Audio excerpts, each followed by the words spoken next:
భూ కబ్జా నిరోధక చట్టం ఆమోదించండి అని నిన్న చంద్రనాయుడు గారు కేంద్ర హోంమంత్రి అమిత్ షా గారిని కలిశారు. ఇది మామూలు విషయం కాదండి. చూడడానికి ఇది ఒక వార్తలాగే ఉంటుంది. కానీ ఎవడైతే వైసీపీ గవర్నమెంట్లో ఉన్నప్పుడు భూ కబ్జాలకు పాల్పడ్డారో, భూ కబ్జాలు అంటే కొంచెం డిఫరెంట్గా చేశారండి. ఎలా అంటే ఇప్పుడు మన భూమి ఉంటుంది, ఎప్పటి నుంచో ఉంటుంది, మన తాతల దగ్గర నుంచి ముత్తాతల దగ్గర నుంచి మనకు వచ్చి ఉంటుంది, మనం సాగు చేసుకుంటూ ఉంటుంటాం. దాన్ని సడన్గా బీఆర్ఓ వచ్చి మీ భూమి రెడ్ జోన్లో ఉంది, రెడ్ మార్క్ పెట్టారు, దానికి ఆ భూమి మీది కాదంట కదా, మీకు సరైన రికార్డు లేదంట కదా అనేవారు. అలా అన్నప్పుడు పాపం వీళ్ళు అదేంటి మేము ఎప్పటి నుంచో మా దగ్గర ఉంది కదా, అది లేకపోవడం ఏంటి, అరే అలా కాదంటే లేదు, అది ఇంక మీకు సంబంధం లేదు, మీకు రాదే, గవర్నమెంట్ తీసుకుంటుంది అని క్రియేట్ చేసేవారు ఒక సీరియస్నెస్. ఠాగూర్ సినిమాలో హాస్పిటల్లో సీరియస్నెస్ క్రియేట్ చేస్తారు కదా, అలాగా. అప్పుడు వీళ్ళు ఏం చేస్తారు, అదేంటి మొత్తం 2 ఎకరాలు 3 ఎకరాలు మొత్తం పోయేలాగా ఉంది, ఈ మొత్తం పోయే కన్నా ఎంతో కొంత అన్నా వస్తే బాగుంటుంది కదా అనే పరిస్థితికి వచ్చేస్తారు. ఫస్ట్ వాళ్ళని ఆ స్థాయి అక్కడ తీసుకొచ్చి అప్పుడు దాకా ఎకరం ₹1,00,00,000 ఉన్నదాన్ని కూడా ఎకరం 5 లక్షలకు అడుగుతారు. మొత్తం పోయేదానికన్నా ఈ 5 లక్షలు వచ్చినా పర్లేదు కదా అని అమ్మేసేవారు. అది అలా వైసీపీలు కొనుక్కున్న వెంటనే అక్కడ ఉన్న రెడ్ మార్క్ తీసేసేవారు. ఎంఆర్ ఆఫీసులో సంపూర్ణ హక్కులు వైసీపీ నాయకులకు చెందేసాయి. ఇది 1 ఎకరం 2 ఎకరాల విషయం కాదండి, 1000 ఎకరాల్లో కూడా జరిగింది. ఇది వాళ్ళ అంతు తేల్చడానికి చంద్రబాబు నాయుడు గారు కంకణం కట్టుకున్నారని చెప్పాలా. ఎందుకంటే ఇదేం మామూలు విషయం కాదండి. మీరు ఇక్కడ చూడండి, నాయకులు అధికారులు కుమ్మక్కై బలవంతంగా ప్రైవేటు భూములను కూడా నిషేధిత జాబితాలో చేర్చారు.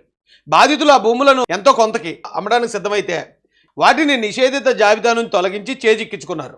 ఇంటి పట్టాల పేరుతో కూడా చాలా భూమిని కబ్జా చేశారు. అటవీ బంజరు భూములను ఆక్రమించారు. అలాంటి అక్రమాలను కఠినంగా అణచివేయడానికి మేము ఏపీ ల్యాండ్ గ్రాబింగ్ ప్రొహిబిషన్ బిల్లును అసెంబ్లీలో పాస్ చేసి కేంద్రం ఆమోదం కోసం పంపాం.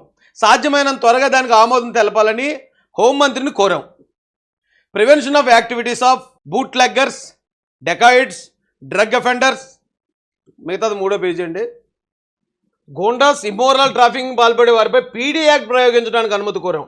రాష్ట్రంలో గత ప్రభుత్వ నిర్వాహకం వల్ల గంజాయి డ్రగ్స్ సమస్య తీవ్రంగా ఉంది.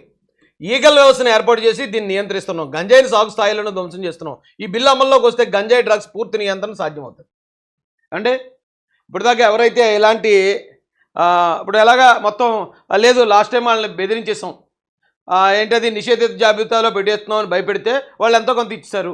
ఇప్పుడు చక్కగా మనం రిజిస్ట్రేషన్ అయిపోయింది, మన పేరుని రిజిస్టర్ అయిపోయింది, ఆ భూమి మన చేతిలో ఉందని హ్యాపీగా ఎవడైతే ఉన్నాడో కబ్జాదారుడు వాటి మీద కూడా పీడీ యాక్ట్ పడే అవకాశం ఉంది. ఈ చట్టం కనుక అమల్లోకి వస్తే అలా ఎవరెవరైతే బెదిరింపుల ద్వారా తమ భూమిని ఇష్టం లేకపోయినా అమ్మారో వాళ్ళు వచ్చి కంప్లైంట్ కానీ చేశారంటే ఆ కొన్నవాడు సంవత్సరం పాటు జైలుకి పోవడం ఖాయం. దాంతోపాటు ఎవడైతే గంజాయి వాడుతున్నాడో, డ్రగ్స్ వాడుతున్నాడో ఇలాంటి వాళ్ళందరి మీద కూడా పీడీ యాక్ట్ పడిపోతుంది. పీడీ యాక్ట్ పడిందంటే సంవత్సరం పాటు ఏ కోర్టు బెయిల్ ఇవ్వదు, లోపల ఉండాల్సిందే. అంటే ఈ భయంతో అన్న మన యువత ఆ గంజాయి డ్రగ్స్ మత్తులోకి వెళ్లకుండా ఉండటానికి, అలాగే ఎవరైతే భూములు కోల్పోయారో ఆ కబ్జాదారులను జైలుకు పంపించడం ద్వారా వారి భూములు వారు సొంతం చేసుకోవడానికి అవకాశం వస్తుంది. చంద్రనాయుడు గారు ఇది చాలా గొప్ప ప్రయత్నం అని చెప్పాలి.